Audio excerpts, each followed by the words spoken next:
Hi everyone, welcome to Complicated. I'm Randi Zuckerberg. I'm here with 4 of just the funniest, most awesome moms in the San Francisco Bay Area.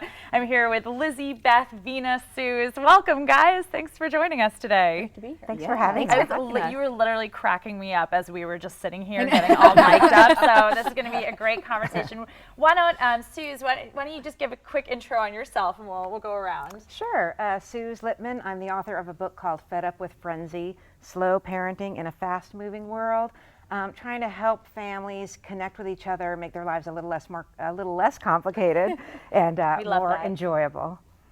And I am a San Francisco mom of 2 girls, and I am a video blogger and a freelance reporter, and I do digital and TV stuff. Apparently, they're also makeup and fashion critics. Oh, yes, absolutely. I'm Randi. I have a 2.5-year-old son, Asher, and I'm really thrilled to be here with these great moms today. Great, I'm Beth Blecherman. I have 3 boys, and my website is techmamas.com. I'm a tech blogger, but I also have a book, My Parent Plan. It's about project planning for parents. Ooh, I'm Veena Crownholm, and I'm a mom in the East Bay, and I have a 2-year-old, so my life is pretty filled with staying at home most of the day, and then I do some blogging and video blogging on the side. So we're just talking about, we're here, Complicated. What is just the most complicated thing in your life right now? Ooh, most complicated. I think it's trying to find the balance between staying at home with my kid and staying engaged and feeling like I'm connecting with the other parts of my life, professionally and socially. What about you guys? Is there an answer to this? I was just going to say, doing it all. Smartphones have made our lives easier, but as you say, also more complicated. Keeping up with the email flow between, scheduling for 2 different children, scheduling for myself, scheduling for my husband, merging calendars. There are days where I'm like, I just missed an appointment. I just completely missed an appointment. I'm drowning. Yes, that's to me is the most there's just so much pouring in, and you're like, I need a filter system, which has 5-alarm fire, 4-alarm fire, 3-alarm. I don't know about you guys, I felt like I was busy before I had kids, and then after I was like, what did I do with all that free time in my life? Like, what was I doing? And the whole concept of work-life balance, I say there is no work-life balance. And once you kind of embrace that, I say embrace the chaos, and then you can organize the chaos. That's right. So how do you organize it? Well, I step back, take a deep breath, and then I identify the issues, and then I make a plan. And I just try to lead myself through the 3-step process to keep myself calm, Just 3 steps, that's all it is. Take a breath. What about? Yeah, and for me, it's really, I recently saw a cartoon, and it said, my desire to stay informed is at odds with my desire to be sane.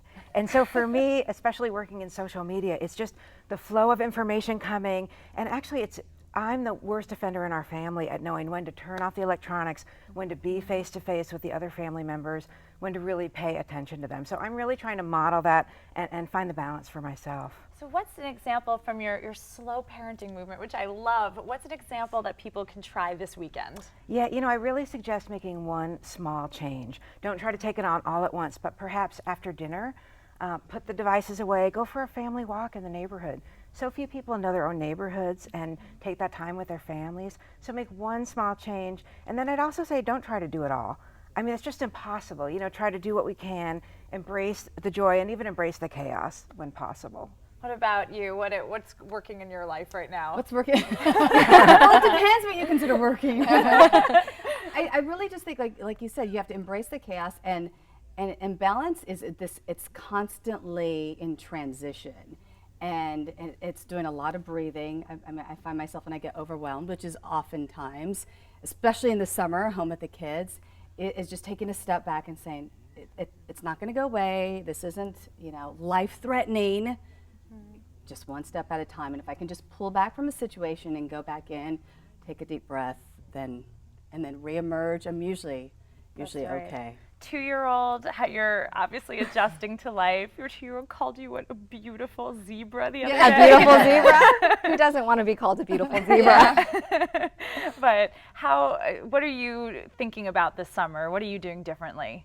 Well, I think we actually started doing what you talked about. We have 3 big dogs, and so it's unplugging every night and just going for the family walk. And we do about 3 miles, and it's about an hour. And we have our 2-year-old pointing out all the different things and just engaging in conversation and just stepping away, and it feels really, really good. Also tried to make time to exercise in the morning because I feel like when I'm exercised, What's that? I know. What is that? I'm able to kind of, the day seems a lot easier.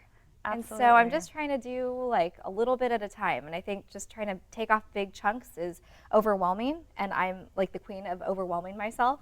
And so it's stepping back and taking baby steps. That's a really good point, though, about taking care of yourself, too, because so often we neglect ourselves for our kids and our family, and it's all wonderful, but we have to make that time for ourselves. Absolutely. And on that note, thank you guys so much for joining today. Take care of yourselves, breathe, enjoy the summer. It's going to be okay. Less complications, slower parenting. Thank you guys so much for joining us.